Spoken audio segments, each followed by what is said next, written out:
To be a successful deck in the Pokemon trading card game, you need one of two things. You have to have low maintenance attackers that are swinging for very few energies, or you need energy acceleration to load up your Pokemon quickly. If you look at the Pokemon TCG history, there are very few exceptions to this rule. So that's when I saw Gita, I was very intrigued because it's ubiquitous energy acceleration, something like we have never seen before, but it does have that crippling flavor text that makes it so if you play Gita during your turn, you cannot attack with any of your Pokemon.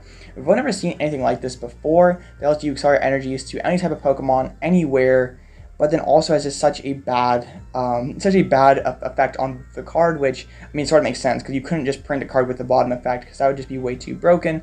So Gita's going to take the perfect situation and perfect support to make work, because if you're playing a supporter like Gita in the early turns, it means you're not playing draw support, and you ideally want to be playing Gita on the first few turns, because you don't want to be missing attacks in the late game, and also you don't want your Pokemon to get gusted down that get energy attached to them. So it's going to take the perfect situation and perfect engine to make it viable. I think two of the best friends for Gita engine decks will be the Diancie from Astral Radiance and the Klefki from Scarlet and Violet. Diancie will protect your Pokemon on the bench from getting gusted down early, and sitting behind Klefkis is not the worst thing to do in the early game to hopefully slow your opponent down to sort of nullify that effect of not being able to attack. And the Pokemon I sort of thought this card would be particularly useful for would be the new Revavroom EX that's coming out in Obsidian Flames. You can have up to 4 tools attached to it thanks to the ability. It has an attack that is 170, but there are a lot of cool tools right now. Rugged Helmet, Spirit Mask, and a couple new ones coming out in 151.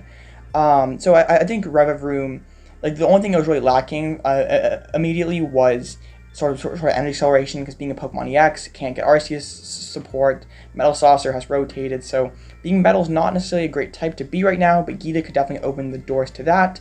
And I think generally Gita decks are probably going to be tankier decks that even if your Pokemon get gusted down or you have to take a turn off, you can still take a hit, so it's not the biggest deal that you couldn't attack.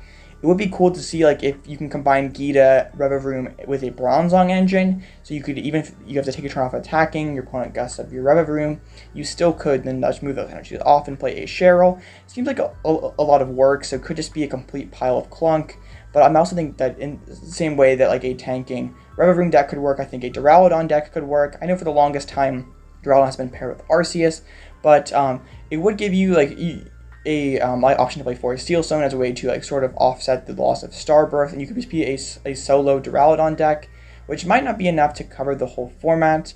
And maybe you could, like, sort of try to make a Gita counterbox style deck where you try to incorporate other attackers for specific matchups, because it's just a very universally good card. You can start just any energies that you want, so that's just really good. It's just going to be, you're going to find the perfect balance, because you can't just completely tech out your deck too much, because you have to be drawing cards and being consistent, or something like Gita is not going to work.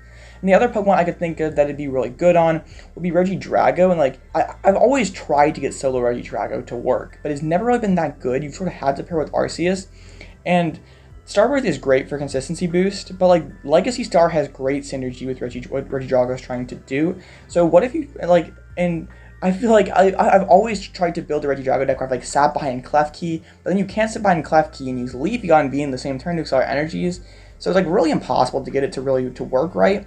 But now with Gita, it very well could be just as clunky as Gardenia, but you could sit behind Klefki's, still have access to Legacy Star, and be able to use all the really cool attackers that Regidrago has to offer. And the thing is, you have the Dragonite from Silver Tempest. That means you wouldn't necessarily need to be reliant on Gita in the late game, because you could use that to accelerate onto additional Regidragos. And you also could just be a solo Regidrago deck and be able to, like, Noivern turn 2, which is just objectively really good. So I think Regidrago and Revavroom have the most potential out of any potential partners. But I want to know what you guys think.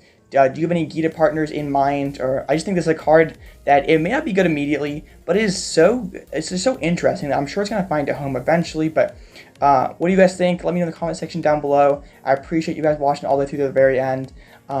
Like if you want to, subscribe if you want to, if you got some value out of this content. I love you guys, and I'll catch you in the next one.